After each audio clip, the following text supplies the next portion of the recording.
जय हिंद दोस्तों, क्या हाल है। दोस्तों, आपको पता है कि मैंने हंटर 350 खरीदी थी अगस्त में, तो 3 महीने के लगभग मुझे हो गया है। और मैंने इस बाइक को 5500 किलोमीटर 5500 किलोमीटर्स जो है रन कर दिया है। इन 5500 किलोमीटर्स में मुझे क्या चीज़ें ऐसी हैं जो इस बाइक के बारे में अच्छी लगी हैं, और क्या चीज़ें ऐसी हैं जो इस बाइक में उतनी अच्छी नहीं है या कुछ बेहतर हो सकती थी, जो इतनी अच्छी मुझे नहीं लगी। तो उसके बारे में बात करूंगा।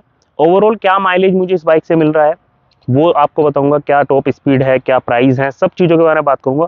तो जल्दी से चैनल सब्सक्राइब कर दिएगा अगर आपने अभी तक नहीं किया है, और आपको बिल्कुल जेन्युइन, बिल्कुल सच्ची वीडियोज़ में हमेशा आपके लिए लाता रहूँगा। साथ ही साथ दोस्तों, हमारा जो टेलीग्राम ग्रुप है बुलेट अड्डा, उसको भी आप ज्वाइन कर लीजिए। सबसे पहले दोस्तों बात करते हैं इसकी जो अच्छी बातें हैं उनके बारे में। तो देखिए, सबसे जो बढ़िया बात मुझे इसकी लगी वो बिल्कुल रिफ्रेश लुक जो इसका है।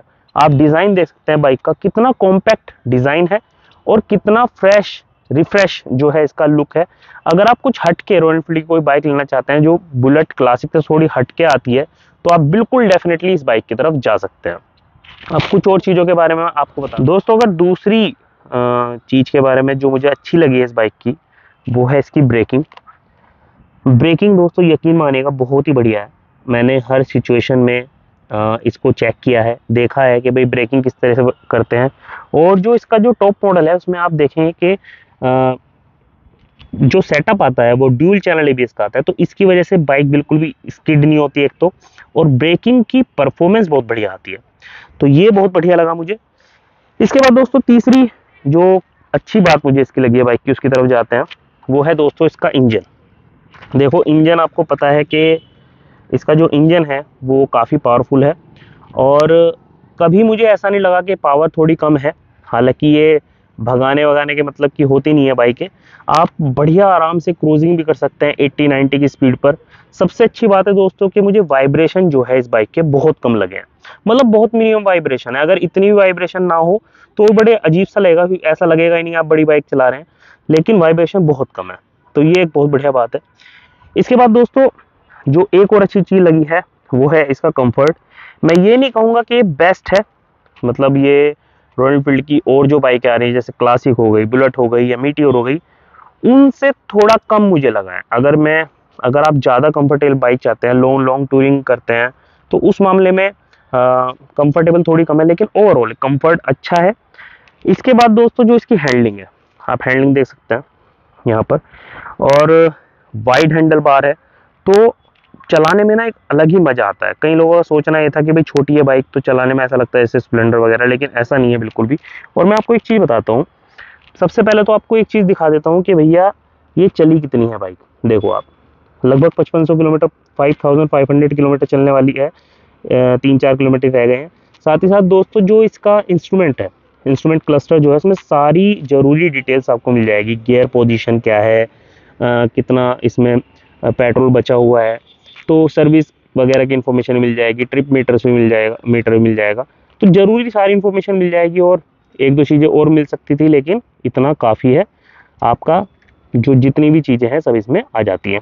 इसके बाद स्विचेस वगैरह आप देख सकते हैं, स्विचेस वगैरह की क्वालिटी बढ़िया है। चलिए नेक्स्ट अपनी चीज़ के बारे में बताता हूँ आगे मैं। इसके बाद दोस्तों जो अगली जो चीज़ मुझे बहुत बढ़िया लगी है वो है इसके टायर्स। आप टायर का सेक्शन आप देख सकते हैं, कितने चौड़े टायर दिए हैं। पिछला जो टायर है वो 140 सेक्शन का है, और अगला जो टायर है वो 110 सेक्शन का है। तो ग्रिपिंग जो है बाइक की बहुत बढ़िया है।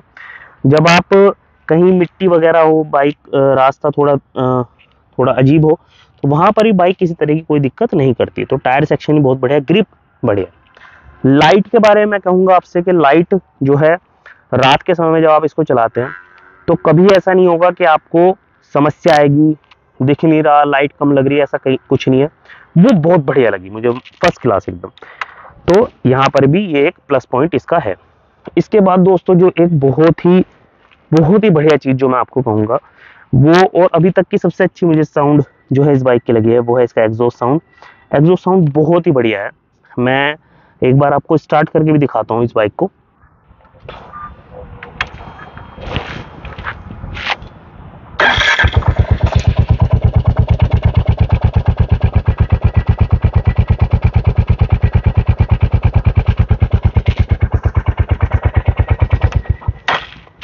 तो दोस्तों आपने एग्जॉस्ट साउंड भी देख ली इसकी। अब इसके बाद ये सब चीज़ें जो हैं इसकी पॉजिटिव हैं।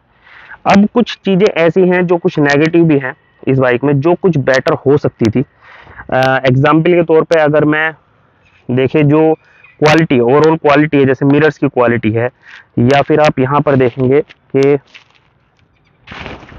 यहाँ पर मैंने अपनी पहले भी आपको इसी बताई थी, जो बिल्ड क्वालिटी है उसमें कहीं ना कहीं मुझे थोड़ी सी खामी नजर आ रही है।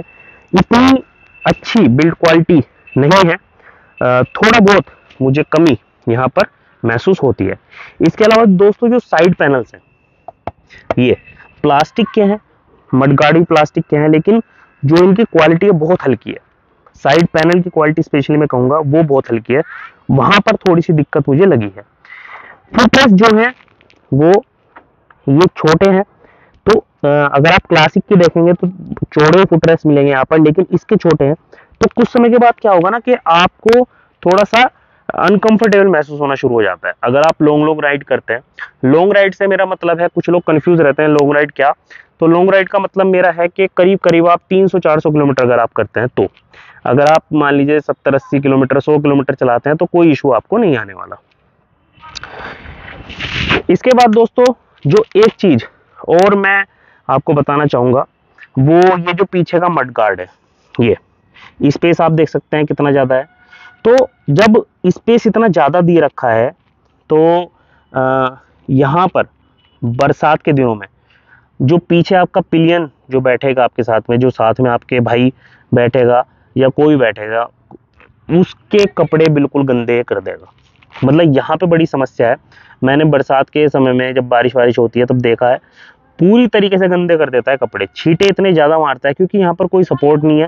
तो आपको टायर हगर वगैरह इस तरह कुछ लगाना पड़ेगा इस पर, वरना तो कपड़े गंदे होने तय हैं।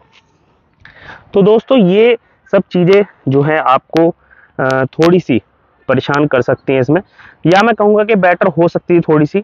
ओवरऑल बाइक बढ़िया है, कोई दिक्कत नहीं है। कुछ लोगों का दोस्तों एक हीटिंग को लेकर काफ़ी क्वेश्चन है कि हीटिंग कैसी है इस बाइक की। दोस्तों देखो आपको मैं बताता हूँ, जब आप शुरू में इस बाइक को लोगे तो हीटिंग आपको ज़्यादा लगेगी, और हीट होती भी है बाइक, ऐसा नहीं है कि हीट होती नहीं, लेकिन हीटिंग इशू नहीं है। मैंने अपनी वीडियो में पहले ही बताया था आपको कि हीटिंग का कोई ऐसा इशू नहीं है, लेकिन हाँ हीट आपको महसूस होती है। लेकिन समय समय पर जैसे जैसे इंजन थोड़ा सा रवा होता रहेगा, थोड़ा थोड़ा खुलता रहेगा, उसी के हिसाब से हीटिंग जो है आपको बिल्कुल मिनिमम लगना शुरू हो जाएगी। अभी फिलहाल की स्थिति यह है कि मुझे बिल्कुल भी हीटिंग का कोई प्रॉब्लम इसमें नहीं लगती, बिल्कुल भी। एवरेज की काफी सारे लोग पूछ रहे थे मेरे से कि एवरेज कितना है। ओवरऑल अगर मैं एवरेज की बात करूं तो 35 से 40 किलोमीटर पर लीटर का माइलेज जो आप इससे ले सकते हैं। कोई इसमें दिक्कत नहीं है कि एवरेज बहुत कम है, ऐसा भी नहीं है बिल्कुल, लेकिन 35, 37, 38 ऐसा एवरेज मिलता है। अगर आप और अच्छे चलाएंगे तो 40 तक भी आप माइलेज जो है इससे ले सकते हैं। टॉप स्पीड की अगर मैं बात करूं तो 120 किलोमीटर पर आवर की टॉप स्पीड मैंने अभी तक इससे अचीव की है, जो मेरे हिसाब से काफ़ी है। और प्राइस की अगर मैं बात करूं तो ये जो मॉडल है इस समय पर 2,06,000 रुपये का उत्तर प्रदेश में ऑन रोड आ रहा है, बिना किसी एसेसरीज के। तो ये सब डिटेल्स हैं, और प्राइस भी मुझे इसकी बढ़िया लगी है। इसके बाद सर्विसेज वगैरह जो है 4 इसकी सर्विसेज आती हैं। पहली जो सर्विस है वो 500 किलोमीटर पर, उसके बाद हर 5,000 किलोमीटर, और या फिर 6 महीने के बाद आपको सर्विस करानी है। रिसेंटली मैंने अभी एक सर्विस की वीडियो भी डाली। तो दोस्तों ये एक ओवरऑल वीडियो थी हंटर 350 के बारे में। आशा करता हूँ आपको अच्छी लगी होगी। चैनल जरूर सब्सक्राइब कर दिएगा। आज के लिए इतना ही। जय हिंद, टेक केयर।